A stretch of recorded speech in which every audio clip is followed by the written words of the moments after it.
vous poser pas mal de questions qui sont très certainement déjà là, à savoir spécialisation un jour ou pas, à savoir omnipratique ou pas. Est-ce que je vais apprendre, est-ce que je vais me former un petit peu dans tout pour savoir ce que je vais faire? Est-ce que je vais rester solo ou est-ce que je vais travailler en équipe?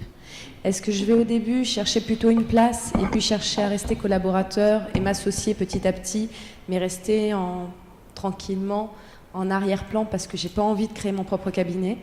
Est-ce que j'ai les dents longues et je sens que très rapidement je vais monter mon propre cabinet? Est-ce que j'ai plutôt envie de m'associer, travailler avec différents associés?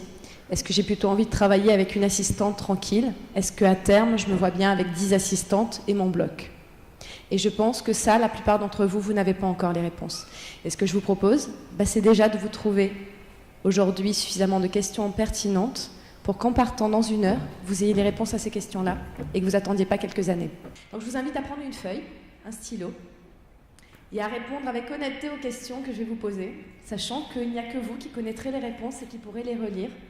Et je vous invite à garder cette feuille dans les années à venir et à la relire dans les moments clés où vous aurez des questions à vous poser.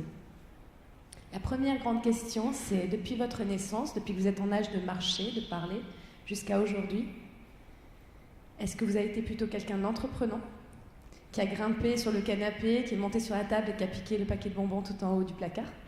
Ou est-ce que vous êtes plutôt resté l'enfant tranquille, dans un coin, sur le canapé, à regarder la télé, à faire ce que papa et maman voulaient et à ne pas le déranger?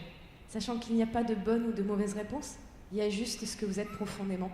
Donc, est-ce que vous êtes plutôt quelqu'un d'entreprenant? Est-ce que vous êtes plutôt quelqu'un de discret? Est-ce que vous êtes plutôt quelqu'un de tranquille? Est-ce que vous êtes plutôt quelqu'un qui avait besoin d'entreprendre et d'évoluer et qui a beaucoup d'ambition et qui a fait 10 000 sports, de la piscine de compétition? Est-ce que vous pratiquez plutôt le tennis, le foot et vous allez tous les samedis vous entraîner et faire des matchs? Ou est-ce que vous êtes plutôt tranquille, vous avez la même chérie déjà depuis 6 ans, vous comptez rester avec elle pour toujours, vous êtes fidèle, et ce qui vous plaît dans la vie, c'est avoir une vie calme, sereine. Si vous êtes nul en communication, n'allez pas en séminaire communication. C'est une perte de temps. Si vous êtes nul en management, n'allez pas en séminaire management. C'est une perte de temps. Demandez-vous pourquoi je suis nul en management? Pourquoi je suis nul en communication? Quel est le défaut? Quelle est la qualité qui me manque? Et est-ce que je peux faire quelque chose pour ça? Est-ce que j'en ai envie? Si vous en avez envie, vous m'appelez et je vous aide à relever n'importe quel défi, de développer n'importe quelle compétence.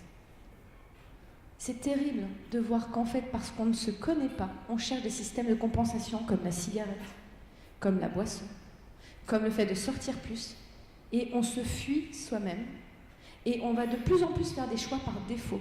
On n'est jamais heureux quand on choisit quelque chose par défaut. Par contre, maintenant que vous êtes là, même si vous l'avez choisi par défaut, je peux vous permettre d'être heureux avec ça. Quand est-ce qu'on sait qu'une valeur, on l'a? Quand c'est une de nos qualités et que sans ce mot-là, on est très malheureux. C'est quoi le secret du bonheur? C'est d'avoir ses valeurs satisfaites.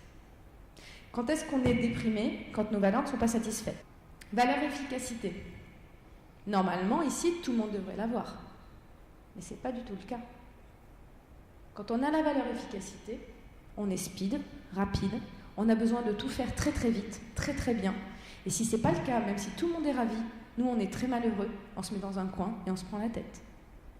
Quand on a la valeur de loyauté, fidélité, donc si elle vous parle, vous la notez, amitié, respect, stabilité, sécurité, quand on a ces valeurs-là, on a ce qu'on appelle un caractère loyaliste. Ça veut dire qu'on est un super copain, quoi. On peut compter sur nous, on est un pilier. Dans Dr House, c'est le Dr Wilson. Avantage, il est toujours là. Inconvénient, il est toujours là. Je vous remercie tous.